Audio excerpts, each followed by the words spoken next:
নমস্কার বন্ধুরা, মিঠি কিচেনে আপনাদের স্বাগত জানাই। আজকে একটা রেসিপি দেখাবো লাউ দিয়ে আর মুসুর ডাল, লাউ ডাল। তো আমি এখানে একটা গোটা লাউ নিয়ে নিয়েছি, দেখতেই পাচ্ছেন। একটা গোটা লাউ নিয়ে নিয়েছি আর একটু ডালটাকে সিদ্ধ করে নেবো আর লাউটা ভালো করে কেটে পরিষ্কার করে ধুয়ে নেব।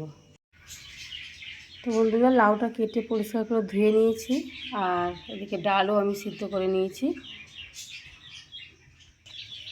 বন্ধুরা, কড়াই তেল দিয়ে দিয়েছি, তেল হয়ে গেছে। এবার শুকনো লঙ্কা দিয়ে দিলাম, পেঁয়াজ দিয়ে দিলাম, এত সব মশলাগুলো দিয়ে দিচ্ছি, দিয়ে এবার কষিয়ে নেবো।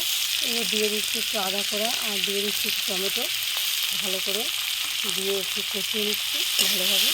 একটু নুন দিয়ে দিচ্ছি, এবার টমেটোটা ভালোভাবে সিদ্ধ হয়ে যাবে।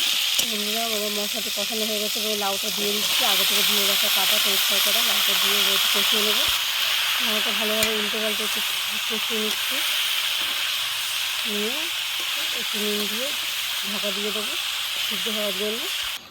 বন্ধুরা, এখানে লাউটা পুরোপুরি সিদ্ধ হয়ে গেছে। এবার আমি ডালটা সিদ্ধ করার আগে থেকে সিদ্ধ করা ডালটা ঢেলে দিচ্ছি, দিয়ে এবার একটু নুন একটু হলুদ দিয়ে ঘেটে নামিয়ে নেব। বন্ধুরা, দেখতেই পাচ্ছেন এখানে লাউটা ভালোভাবে সিদ্ধ হয়ে যাওয়ার পর ডাল দিয়ে দিয়েছিলাম, দিয়ে পুরোপুরি একসাথে মিক্স করে ফুটিয়ে নিয়েছি। আমার রান্নাটা এখানে কমপ্লিট হয়ে গেছে।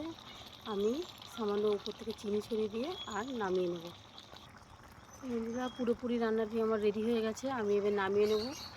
তো যদি আমার রান্নাটি ভালো লেগে থাকে, প্লিজ আপনারা লাইক কমেন্ট সাবস্ক্রাইব করবেন আর আমাকে আরও নতুন রান্নার দিকে এগিয়ে নিয়ে যাবেন।